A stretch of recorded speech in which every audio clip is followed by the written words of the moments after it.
Rickshaw वगैरह अंदर गिरी थी। रेस्क्यू ऑपरेशन सुबह से शुरू कर दिया। विमर्श ने तुरंत था वहाँ पर, साथ ही साथ तुरंत ही लेगा की टीम आ गई थी।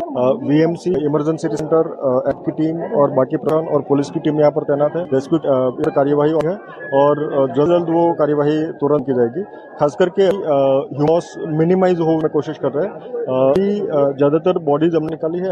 वहाँ पर जो ट्रक्स और एक पिकअप वान है उसको बाहर निकालने की कोशिश कर रहे हैं। ट्रक को बाहर निकालने में थोड़ी दिक्कत हो रही है, मैकेनिकल फोर्स का भी यूटिलाइजेशन कर सकते हैं। तो अभी वो प्रोसेस चल रही है। सर कितनी बॉडी अब निकाली गई? अभी तक 9 डेड बॉडीज हमने निकाली है।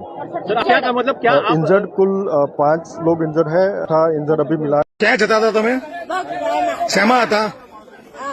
ગાડીમાં કેટલા લોકો તમારી સાથે બીજા હતા? 6 જણ છે। તો બધા અંદર જ છે બધા? હા, હું અંદર જ છે। મારો આવડો દીકરો છોકરો કોલેજ ગયો છે, મારો ઘરવાળો ભાઈ છે, મારો જમાઈ છે, મારા બનેવી છે, બધા છે। કોઈ પ્રસંગમાં જતા હતા?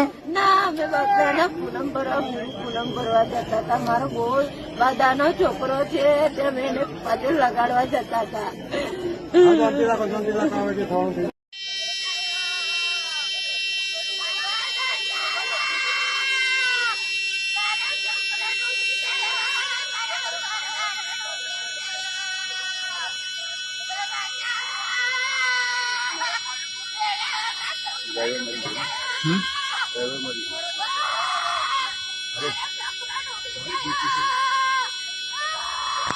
માછી આવે છે,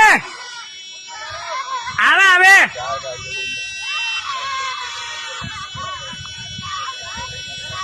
G24 કલાકે આજ બ્રિજ પરથી અમારા સંવાદદાતા જે છે પાદરાના મિતેશ માળી તેમણે રિયાલિટી ચેક કર્યું હતું અને સરકારના કાન આંબળવાની કોશિશ કરી હતી। સરકારના કાન સુધી વાત પહોંચાડી હતી। વડોદરાના જે અધિકારીઓ છે તેમના કાન સુધી વાત પહોંચાડી હતી કે આ બ્રિજ જર્જરિત થયો છે, તેને બંધ કરીને તાત્કાલિક નવો બ્રિજ બનાવવાની જરૂર છે, બ્રિજને રિપેર કરવાની જરૂર છે। પરંતુ તંત્રના અધિકારીઓ વાત ન સાંભળી અને રિપેરના નામે ઢોંગ કર્યો। 2 મહિના પહેલા જ આ બ્રિજને રિપેરિંગ કરવામાં આવ્યું ત્યારે કેવી રીતના તૂટી ગયો તે સવાલ અહીંયા ઉઠવા પામી રહ્યો છે। સ્ટેટ R&Bના જે અધિકારીઓ છે તેઓ શું કરી રહ્યા હતા તે પણ અહીંયા સવાલ થઈ રહ્યો છે। કેમ તેમને પ્રોપર કામગીરી નહીં કરી? આજે જે લોકો મૃત્યુ પામ્યા છે તેના જવાબદાર કોણ? આપ જોઈ શકો છો કે જે પરિવાર છે તે ભારે આક્રંદ કરી રહ્યા છે, કારણ કે તેમને ખબર પણ નથી કે જ્યારે તેમનો વ્યક્તિ આ બ્રિજ પરથી પસાર થશે ત્યારે તેને મોત મળશે।